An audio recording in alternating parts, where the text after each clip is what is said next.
Welcome to the US Kiss Vinyl Reference YouTube channel. Please like and subscribe and also follow us on Facebook and Instagram. All right, welcome back to another episode of the US Kiss Vinyl Reference. I am your host, Mike Stone, and since I've kind of kept you guys with a couple of long episodes, we're going to do a little shorter one today. One that's got not near as many variants as what I've showed previous episodes. So today we are going to check out the originals. Now, all I have are US variations. There are a couple of worldwide ones. As far as like around the world, the originals is probably the fewest variants from the classic era. So I don't have any of the non-US variants, but I will say what is known out there when the time comes. So as I said, this is going to be a shorter episode. I don't have any 45s to talk about on this one, just a few albums, and you can get back to your day. So let's get on into this, shall we?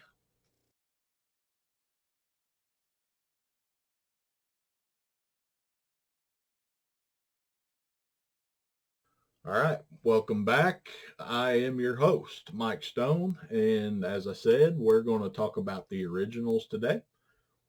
Not near as many variations. Get you in and out of here pretty quick, but I do feel it's kind of one that's it's enough to kind of keep an episode on its own. So as always, we will start off with the promotional copy.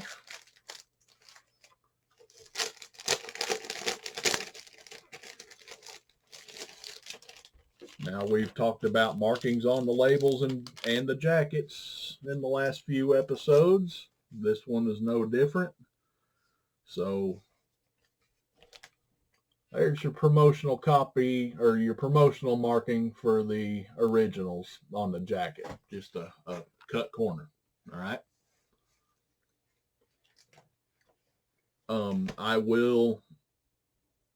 I will talk about an oddity that I know a couple of people have here later on.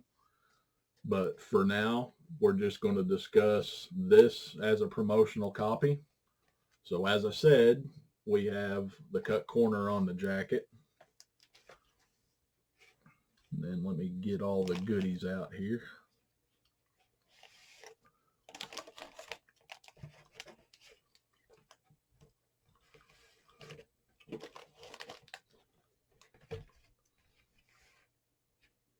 Oddly enough, there was a hype sticker for the originals. I've never seen a promotional copy with a hype sticker on it, so I'm going to just take a guess here that they didn't come with one. So, but you got your cut corner on the jacket, and then for the vinyl, we have another white label. Now this one and the debut are the only two white label promotional copies of a Kiss record. We've got 3 LPs. I mean, I don't really think I'm going to show all 6 labels. There's really no need, but yeah, we've got white labels on all 3 of them. Excuse me. And another thing about, well, we'll get to that here in a second. So our inner sleeves for the promotional copies, they mirror the album artwork. As we know, this is just a repackaging of the first 3 albums. And they're a matte finish on the promotional copy. So they're not glossy. It's just a matte paper finish. So there's the debut. Here's Hotter Than Hell.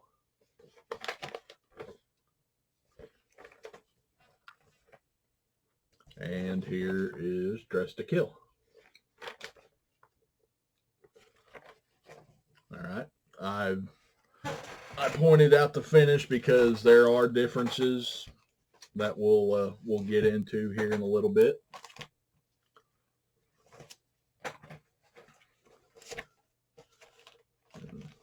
Please forgive me while I get all this stuff shuffled around here.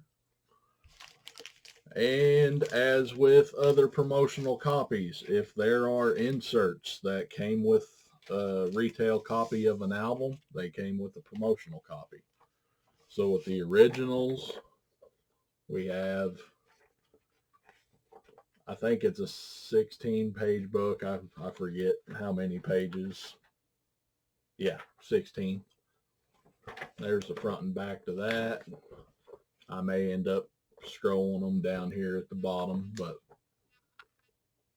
it's just a tan colored booklet. To my knowledge, in the US, there's no variation. It should all say printed in USA. Now, some of the Canadian copies, you can have a booklet that either says nothing about where it was printed down here, or it'll say printed in Canada. So that's just something to touch on. And then we have a sheet of their cards. The sheet is perforated, as you can see there. So you can punch these cards out. And then there's little descriptions on the back. And you know, some people talk about, I'm sorry for going off on a little side road here, but some people talk about how the characters, you know, the Kiss characters were not a thing until after Ace and Peter left the second time in the early 2000s. And right back here on the cards, that throws that argument completely out the window. Now, the characters are not the same as what they eventually wound up to be. You know, Gene Simmons is the vampire instead of the demon. Paul Stanley is the love object instead of a star child. Peter Criss is the cat instead of the Catman. That's pretty close. And Space Ace Frehley is the interterrestrial being instead of the spaceman. So the idea of the characters was around at least in 1976. So I don't buy the whole character argument after Ace and Peter left. So that's my little side road there for the cards. But these inserts for the originals are getting pretty hard to find nowadays. So if you're looking to complete your copies or just to find complete copies, it's not an easy task anymore. Luckily, when I was gathering all this stuff up, you know, not everything came with all the inserts when I bought it, but I was able to find individual inserts by themselves, or, you know, I would get like a lot that had a few inserts that I needed. But I mean, it can still happen today. All right, the next insert is the Kiss Army badge. It's a sticker. So this is a fairly new design at that time. The Kiss Army, you know, was just kind of becoming a thing. Unfortunately, these stickers don't always stay on the backing. You know, this one's on there pretty good with the border. Most of my stock copies, the border around the badge is gone, but I have the backings on all of them. And then back to Canadian stuff. The Canadian sticker will be cut out in just the shape of the badge. It's not a rectangle like the US and Japanese looks like this too. There are several different backings for the Canadian. I forget off the top of my head what they are, but if you have a copy of the trusty old Kiss My Wax LP Bible book by Tom Shannon, he does go into detail about the different backings, I'm pretty sure. Yes, he does. It's on page 116 right there. So, and he also talks about the printed by on the Canadian booklets and so on. So it's a good resource to have if you can find it. All right. So there's our inserts for the originals. And as far as I can tell, with the US, there's no variation on the inserts. I haven't found anything different about the booklet or the cards or the sticker, you know, and I've had quite a few batches of the inserts go through my hands over time. And then these jackets, unfortunately, are not the best construction, so you get a lot of wear on them quick, and a lot of times that spine will blow out and round out. So I usually keep something in there to kind of stiffen the jacket up a little bit, just to help the spine keep its shape. I don't know why I can't talk today.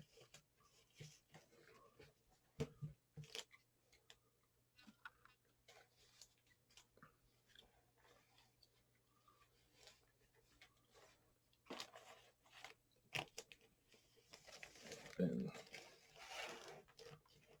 as far as what was wear in the jacket, I did know this at one time from a copy that somebody had opened. For me personally, I don't keep my records in the original inner sleeve.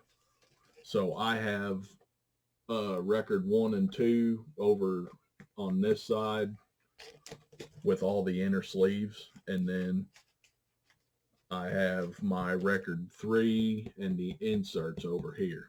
So that's just how I do it. You know, other people may do it differently. It's not the easiest to keep together. But yeah, once I get them filled up, you know, it kind of helps the spine keep its shape a little bit. But I use those clear disc keeper inner sleeves too for everything. I put the records in them, I put the inserts in them, and then I have some stiff acid-free white cardboard material that I put in behind everything, just to kind of keep the back of the jacket rigid, and then it also helps fill out space a little bit so that spine will keep its shape. So there's a promotional copy of the originals. All right. Now we move on to the first issue of the originals. And the originals is the first Kiss album that shows up on what we call the Camel label. Now, my jacket here has the hype sticker on the front. I've always seen this hype sticker on the shrink wrap, so I am absolutely positive that at some point somebody peeled this sticker off of the shrink wrap and placed it on the jacket before I bought it. So, but then again, I wanted hype stickers, so I'm glad to have it any way I can. So, but yes, the hype stickers are usually on the shrink wrap, and it has the same matte finished inner sleeves as before. You know, got Kiss Hotter Than Hell and Dressed to Kill. It has the same inserts as the promo. I don't really want to dig them out because these pockets have a seam in the corner, and it's kind of hard to get everything back into that seam without hanging up on it. But for the vinyl, as I said, we're on a Camel label now. And I'm going to point out that there is regular numbers, Arabic numerals, as they call them, side 1, 2, 3, 4, 5, 6, and so on.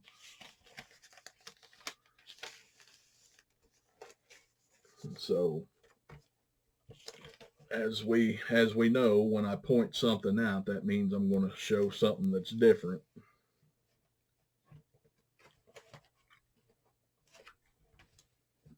Get it back in there. Just like the promo, I've got it fairly rigid enough, and then kind of keeps the spine a little straight. That helps the spine from bubbling and rounding out, and it also helps in the rack. It helps them to sit in there pretty flat without wanting to accordion out a little bit. So there is our first issue of the originals. And now I'm going to also make a note that on the back, we have just regular Casablanca logo on this first issue and on the promo. And now we're going into a little transition copy.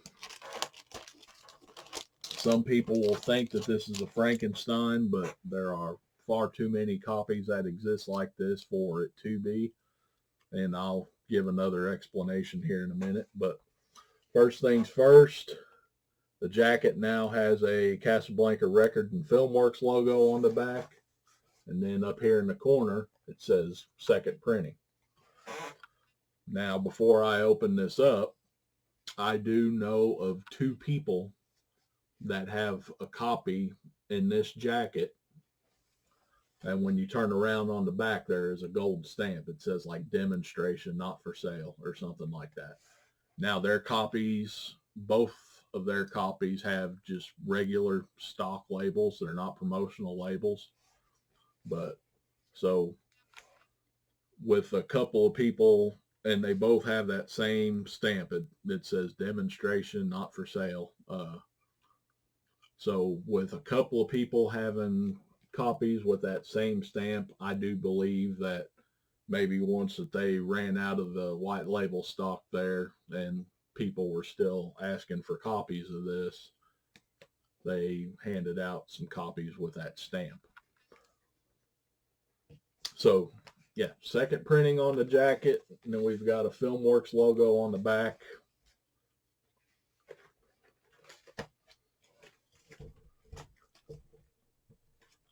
And people will try to tell you that this is a Frankenstein because it is on a Camel label.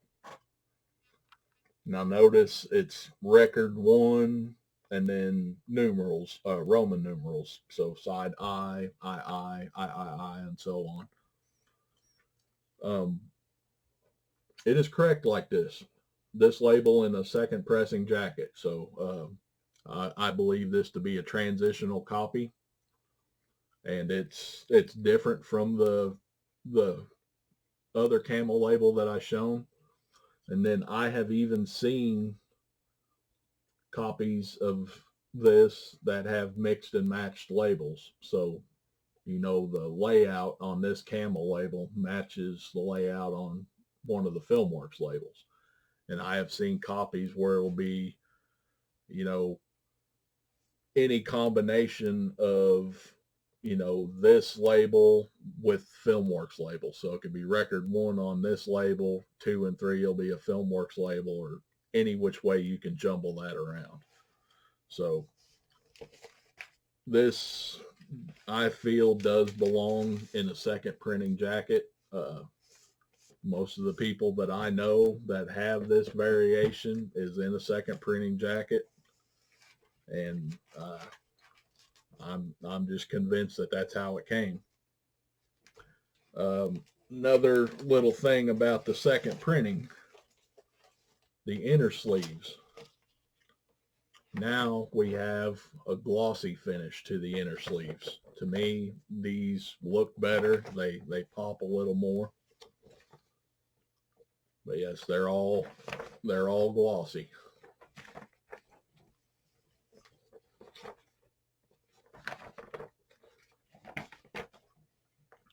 And this version of the originals with that particular Camel label variation is not really easy to find. So if you come across it for what you think is a good price, I think it's worth picking up. So it took me about a year to locate this one once I learned of its existence. And then it seemed like there for a while I couldn't go without tripping over these things, but I haven't found any in a while, but I haven't really been looking too hard either. So there's our transitional copy.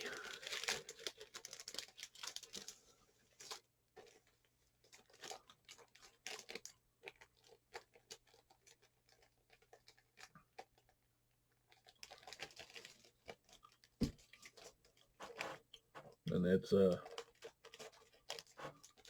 little tough to find sleeves big enough to fit this whole package, whether you keep the records on the outside or keep them on the inside. I go back and forth with that. I went for a stretch where I kept them all outside, and I needed to free up some space in my rack, so I put them all inside.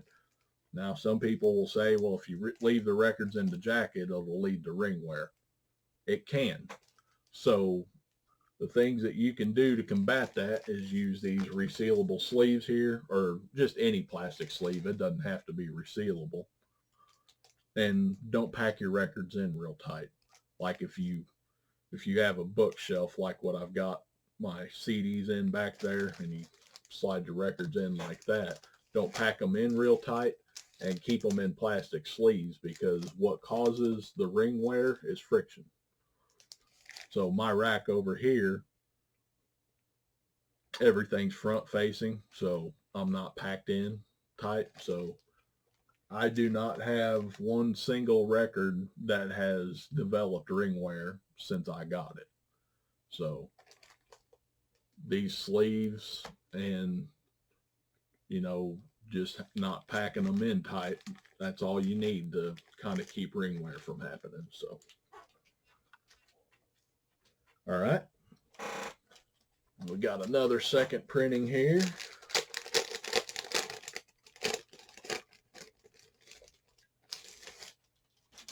This one also has a hype sticker on the jacket. Again, I feel as that hype sticker originally came on the shrink, somebody peeled it off and placed it on the jacket. And I feel that my theory on that has been strengthened, because the first issue that I showed you, the hype sticker was over on this side, and now it's over here. So usually when they put hype stickers on at the factory, they're usually in the same general area. So that's how I think about that.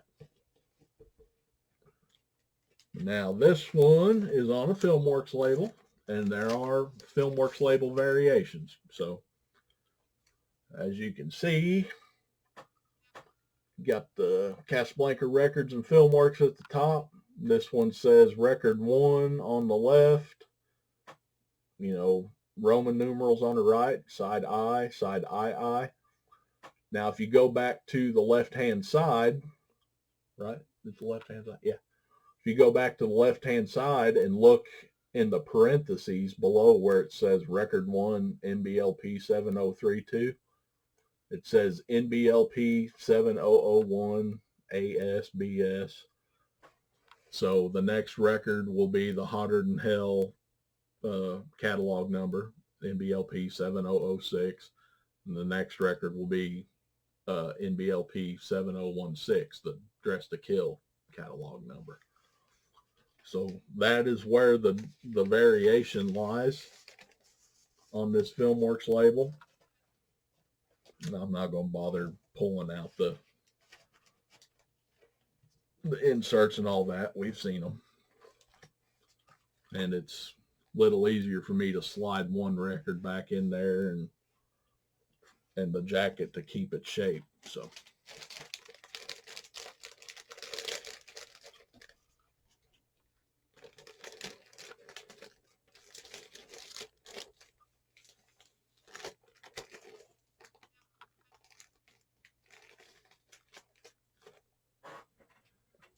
and then the final US variation here is also on a FilmWorks label.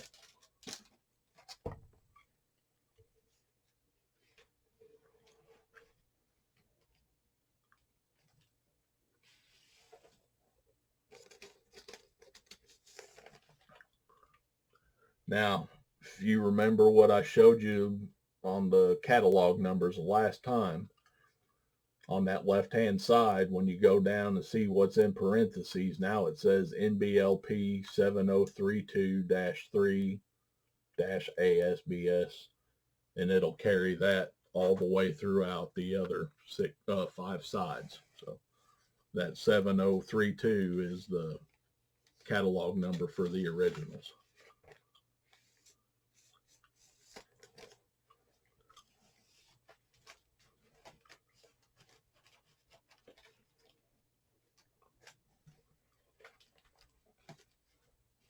And now while I'm putting this stuff up, we'll talk about the Canadian copies of the originals.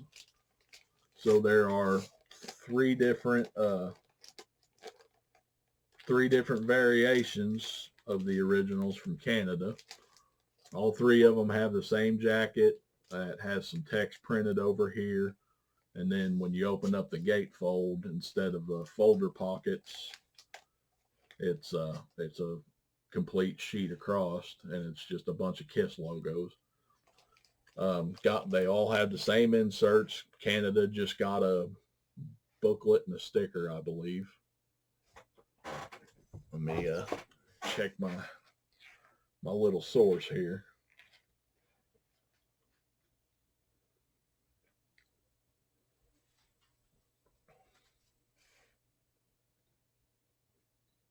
Yeah, it looks like it just got the booklet and the sticker.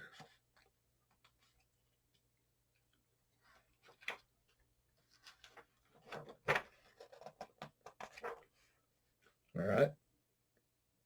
Now, the variation on the Canadian copies, you have different colored labels. So record 2 always has a yellow label. Record 3 always has a red label. Record 1, you can either have a really light blue label, you can have a really dark blue label, or you can have a gold label. So there's your variation on Canada. And then Japanese,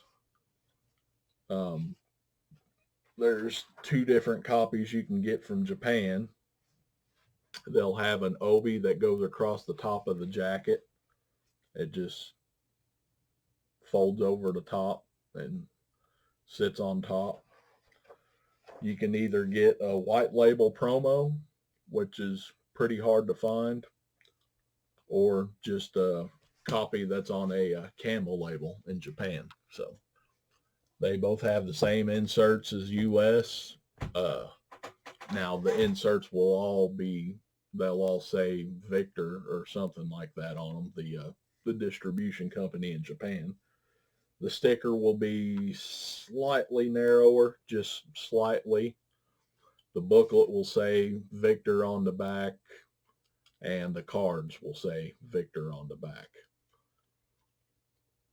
And then it comes with a booklet that has lyric translations from Japanese to English. And that's it. And those inserts will be in both the promo and the stock copy. So you have a total of 10 worldwide copies or variations of the originals, if that was something you wanted to chase down. I had dreams of chasing it down at one time. I gave up on it. I had a hard time finding Canadian inserts. I had all 3 Canadian variations, and then I had a Japanese stock copy that was complete, but I only had 1 Canadian variation that had all the inserts, and I could not get the inserts for the other 2 no matter how hard I tried. So I gave up and I got rid of my non-US stuff. So, and I figured since we were here talking about the originals, there is another. We have the Originals 2, which is a Japanese only release. So this is a rare instance where I'll show you something that's not from the US. But to me, it fits along with the theme of the originals. This covers, as you guessed, the next 3 albums: Destroyer, Rock and Roll Over, and Love Gun. Let me open up the jacket here. The obi does not wrap completely around. It's more like a bookmark style thing. So you can move it around to where it's not completely over both sides of the jacket, so you can open the jacket without having to remove the obi. All right. This folder pocket design is a lot more sturdy. That folder, the pockets go up a lot higher than the US originals. I think the US kind of starts its angle up like right around here. Now let's talk about the goodies that come in this package.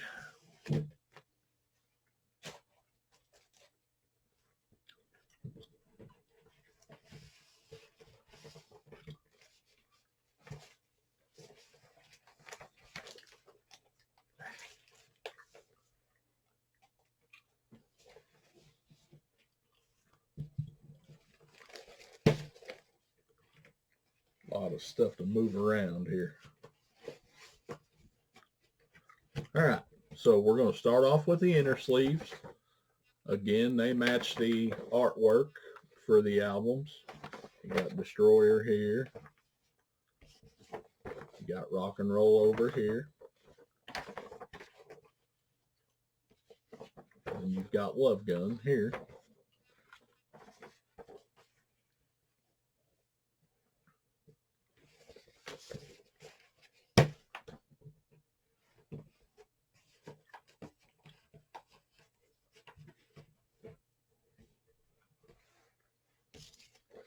Go ahead and slide my obi back in.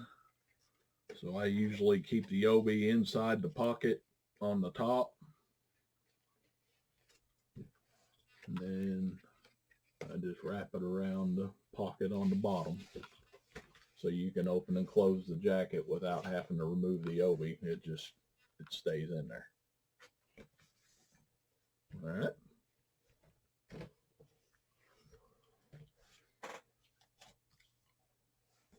Now the labels are on the Filmworks label. To my knowledge, there's no variation to these. There's no white label promo that's ever been shown for the originals too. Now some of them have come with a little segmented sticker, and I'll have to find a picture of it to put up here because I don't have one anymore. But this sticker, it could have been, it was a point of sale giveaway. So pretty much you could have got it with any Kiss record that you bought at the time in the stores.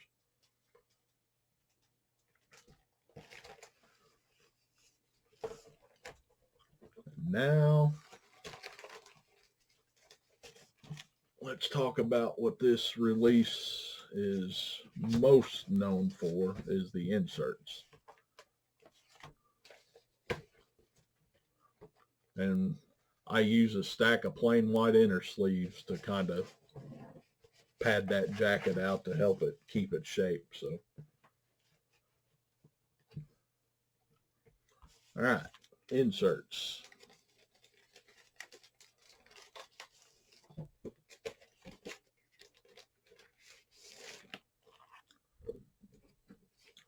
So we start off with a booklet that has lyric translations from English to Japanese in it. Then we have another booklet.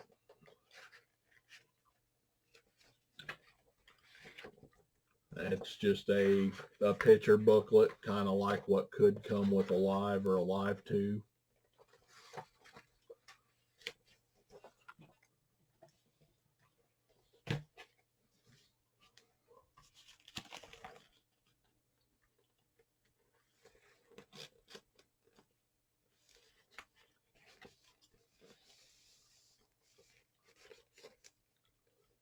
And just a side note, this is a two-sided disc keeper inner sleeve. I will probably wind up buying more of these. I do kind of like the design. It's got poly-lined paper in the middle, and then you've got a pocket on either side. I may end up getting some of those for some of my double LPs, which I have a bunch of, come to find out. And then the other insert for the originals, we have the cardboard masks. And if a person were inclined, they can cut out around and cut the eyes out, and then there's little holes for a band that goes around your head. I honestly don't know anybody that's done that. So yeah, we have Paul, we have Gene, we have Peter, we have Ace. And now they all have a signature up at the top corner. That signature is printed. It's not a handwritten signature. And then another promo item that could be found along with this or any other Victor Kiss release at the time is a card that has all four signatures on it. And if I remember correctly, throw a picture up here. If I remember correctly, those signatures are printed also. They're not hand signed. So that one was short and sweet, and that was the originals. As you can see, there's a lot more stuff in the Japanese copy, but you know, just it kind of keeps that spine as flat as could be without bowing out. So these are pretty nice collector packages, I think. I mean, for those that already have all the albums within, there's really not much of an incentive to buy this stuff if you're buying to listen. But with all the extras that they give, I feel that's incentive enough and made me want to get them. So, all right. That one was short, and I thank you for checking it out, and we'll catch you on the next one.